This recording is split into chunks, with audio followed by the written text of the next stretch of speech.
When going through a traumatic event experience, we often feel that sadness, anger, frustration, disbelief, confusion does not leave us, even after the event has passed.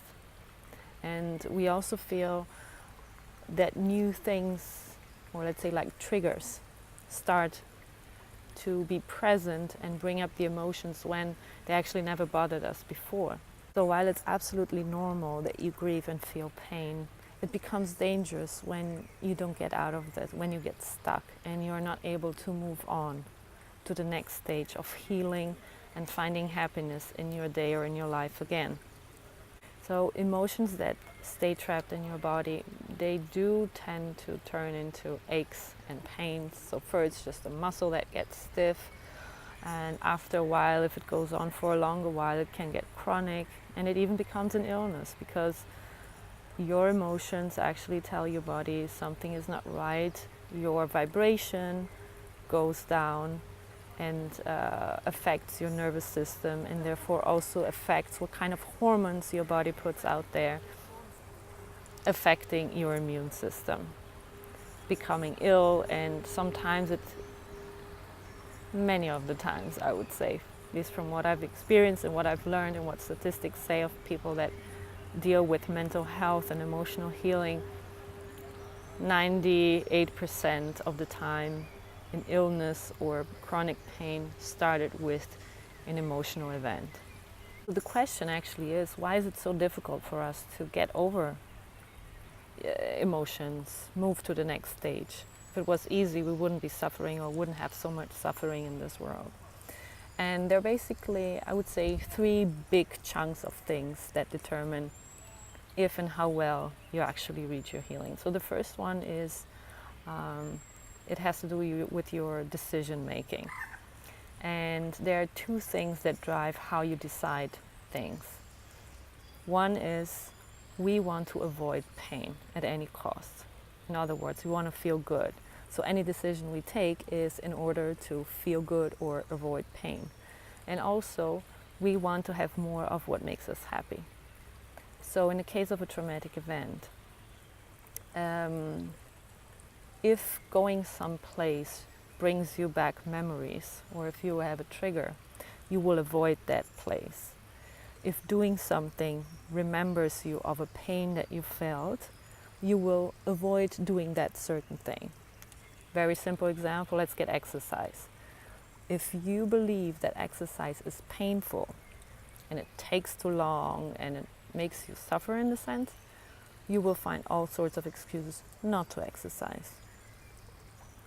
And the other part of you want to have more of what makes you happy is you decide to find substitutions to bring you instant gratification or happiness.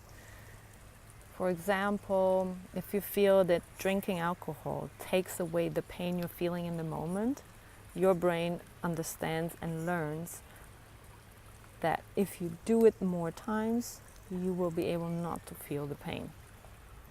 And therefore you start choosing to drink alcohol more and more and more, because we look for things that make us happy. That's the decision part. The other thing is we have a big tendency of focusing on the things that are missing. So the things that are not there, or the things that are not working. Any life situation, let's say a relationship with a spouse, this is not working, this person is not doing right, and all, let's say out of 10 things, maybe 2 things are not really great, but 8 or 9 things are really great. Where do we focus? On the things that are not great. We start talking about it, we start complaining about it, and where your focus goes, your energy flows. So the third thing is our belief and value system. We all have beliefs which are good or bad. They can be supporting, nurturing, but they also can be very limiting. And when you understand what your belief and value system is about, you actually get an understanding how you take decisions, why you take certain decisions, or avoid taking certain decisions. And then suddenly you have the key to change stuff, and you have the key to healing. We get example of the belief that in our culture death is something sad, no matter at what age. There are other cultures in the world that celebrate the passing over to a new dimension, that celebrate the returning to the source, to where we come from. Some people believe that there's nothing after death. It triggers different emotions that with some people that believe there is something after death, that have a spiritual inclination. So depending on your belief system, it will say what kind of actions, decisions you will take and how you will actually emotionally deal with a certain situation. Okay, so there you understand three core things that actually are key to understanding how they work, and they will be key to any recovery and any healing process.